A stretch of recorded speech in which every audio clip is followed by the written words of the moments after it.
What's up everyone, welcome back to another What If video. In the last part, we continued this What If into the Cell saga, where the androids and Cell started to appear.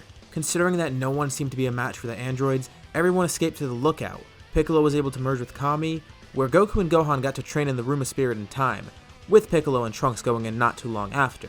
Having found a new level of Super Saiyan and completing their training, Goku and Gohan emerge from the Room of Spirit and Time and then head off to find the androids. Let's start off from here.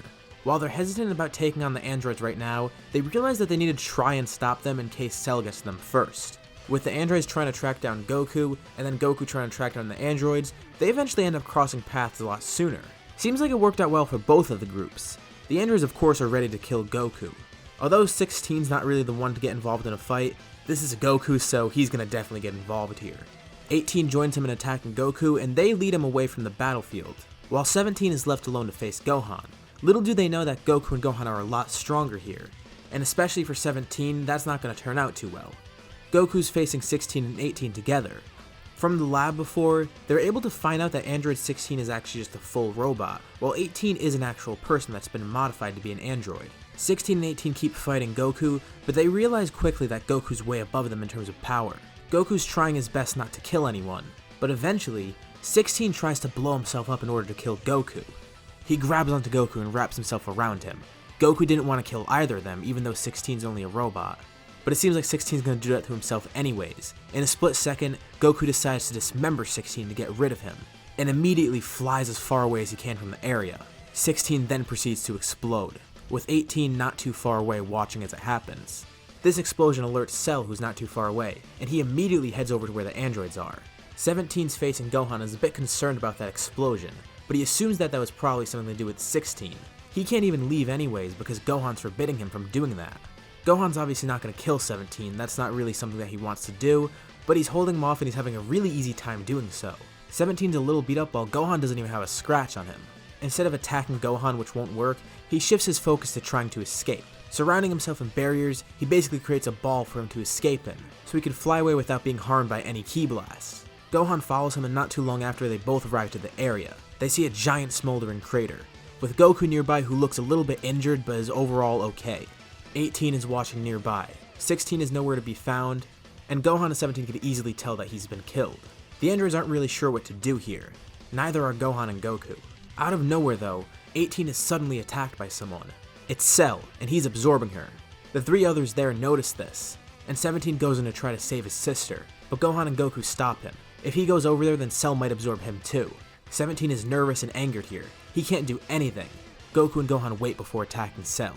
They don't want to make any wrong moves. Cell is able to transform, and he turns into his semi-perfect form. The fear that Goku and Gohan had before suddenly goes away. They actually give a little sigh of relief. This new Cell is definitely stronger, but he's nothing that they can't handle. 17 of course is terrified, and Cell sets his sights on him next rather than going for Gohan and Goku. Immediately, Gohan jumps in front of 17 to defend him, telling 17 to get out of there as fast as he can, with Goku then joining in to fight Cell. 17 obliges, but he pleads for them to not kill Cell, because that would mean they're killing 18 as well. He's no longer concerned about Goku or Gohan, because all three of them now have a mutual enemy. Cell is happy to see Goku here and introduces himself. Not that Goku cares anyways. He and Gohan then begin attacking Cell, and Cell's pretty much no match. The thing is though, they're trying to disable him, not kill him. While 18 was an enemy, she barely did anything wrong yet, and 17 is showing a little bit of his humanity by being concerned about that. As far as they're concerned, she's on their side now, so they're going to want to try and save her. Cell is absolutely infuriated. He can't do anything to these two. But why aren't they killing him? He keeps trying to fight back to no avail. Luckily enough though, one of them ends up landing a punch on Cell's gut. One that does enough damage for him to regurgitate 18. By pure chance, they discover the way to save her. Plus, this turns Cell back to his imperfect form. Cell's terrified right now, but he still has one last resort. He announces that he's about to self-destruct, and his power starts to increase while he prepares to blow himself up. It was stupid for him to announce that though, because Goku and Gohan are quick enough to actually defeat him. Goku's able to grab a hold of his tail, swing him around, and then launch him into the air. He fires a Kamehameha as Cell flies off into space. They see an explosion very far in the distance from it, but overall, Earth is safe. They defeated Cell and somewhat defeated the androids, but they're not really sure what to do now. They're obviously not going to kill 18 or 17, and they're mainly waiting for the android's next move. 17 comes over to them, completely speechless, and he's not sure how to feel. He silently stares down Goku and Gohan for a brief moment, They say absolutely nothing. He picks up 18 and then leaves. In all honesty, 17 doesn't really feel like killing Goku anymore. Not that he can anyways. It's not that he's gonna turn good right here, he's just more so neutral right now.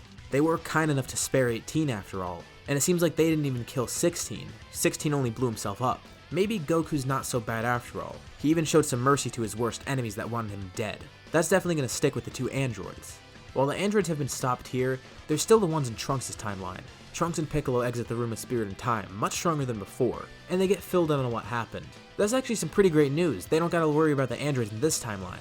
And as for Trunks, he got strong enough with his training where he could probably take them on in his own timeline. So overall, it's a win-win for everyone. The androids were stopped here, and then Trunks is able to go back to his timeline and stop them there, as well as Cell.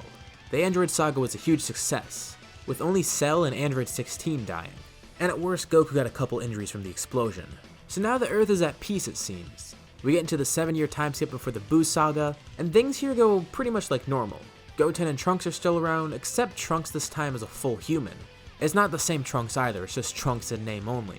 Yamcha's his father here, so he has no say in blood at all.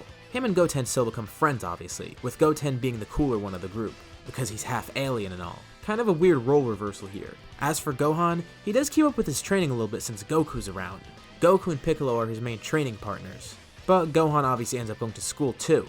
He meets Videl, the Saiyan saga happens, and all that goes like normal. And over the 7 years, he and Goku get noticeably stronger. Not by a huge amount, but they do see some growth in power, and they're able to unlock Super Saiyan 2 eventually. Goten even gets a little bit stronger because Goku's around, he gets to train with them from time to time. And of course, both Goku and Gohan are amazed at the fact that Goten could go Super Saiyan at such a young age. Kinda sucks for Gohan though, because his record's been broken. He's not the youngest Super Saiyan any longer. But hey, at least the person who broke the record is his younger brother. And eventually, the World Tournament comes around. Overall, the roster is pretty much the same. 18 never met Krillin here, but she still does join the World Tournament because there's money involved. So of course she'll be interested. Who knows, maybe she's gonna meet Krillin here. Besides that, the only change in the roster is that Vegeta's not there. Because, well, you know, he's dead. He actually gets replaced by Yamcha. And I'm sure you Yamcha fans will love this because Yamcha is actually one of the stronger humans here.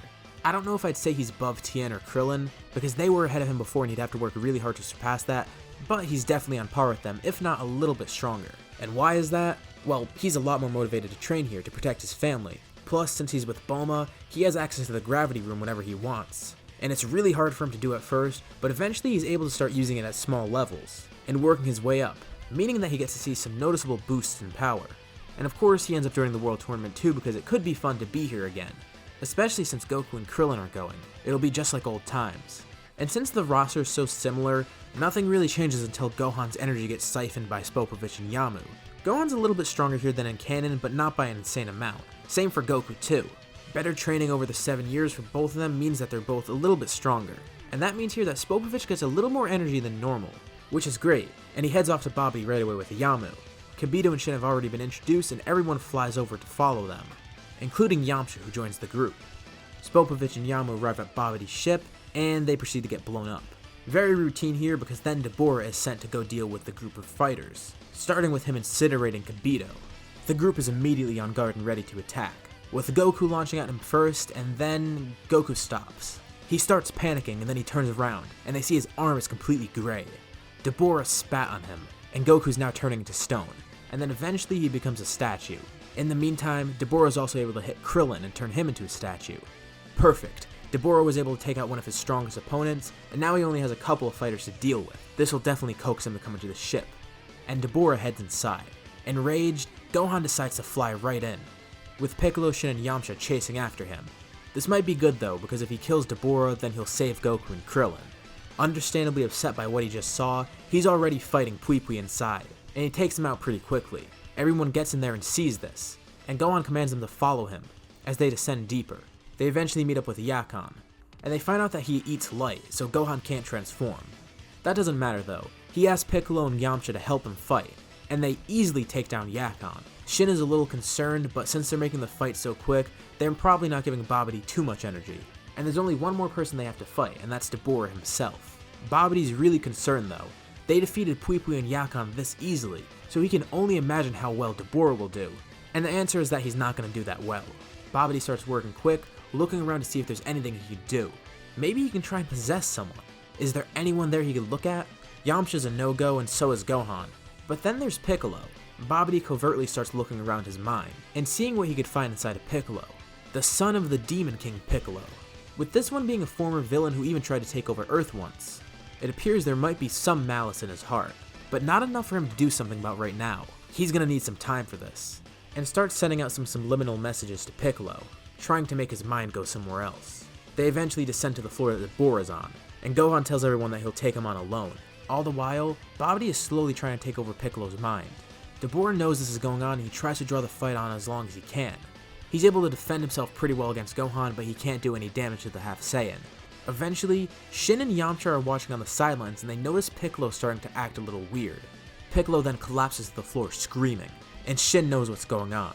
Babidi's trying to possess him. Gohan notices this and Dabura does too, and he wants to go help out, but he knows that if he gets distracted, then it'll just leave him open for Dabura's spit, so he continues fighting and starts getting more serious. Shin's confused, he thought Piccolo was good. He's part Kami right now, because they did fuse after all, but Yamcha informs Shin about what happened with Piccolo before. On Earth there was once the Demon King Piccolo, who was defeated by Goku and then spit out an egg that led to Piccolo Jr., this guy right here. Piccolo Jr. was no different from his father, a self-proclaimed demon who wanted revenge and to take over Earth. He's reformed long since then, but still, who knows if that desire still exists in his heart. Yamcha knows how Piccolo was before and now he's concerned when Shin tells him what's going on. Maybe Babidi's plan will work. Gohan keeps fending off Dabura, but he's a little bit distracted by what's going on. And he's trying to go for the kill on Dabura, but Dabura's playing too defensively, he's not even attacking. Dabura knows that Gohan will overpower him, so he's only focused on defense. Now I'm going to leave it up to a poll. Will Babidi's possession work on Piccolo, bring him back to the Demon King's son that he once was? Or will it not work since Kami's part of him now and he's completely reformed since then? Vote on the poll and let me know what you guys think. Whether or not it's possible for Babidi to take over Piccolo's mind. Does his heart still hold that same malice as before, or is it completely gone? This is where we'll leave off for now. So what did you think about this part, and what do you think will happen in the next one? Which option did you vote for on the poll and why?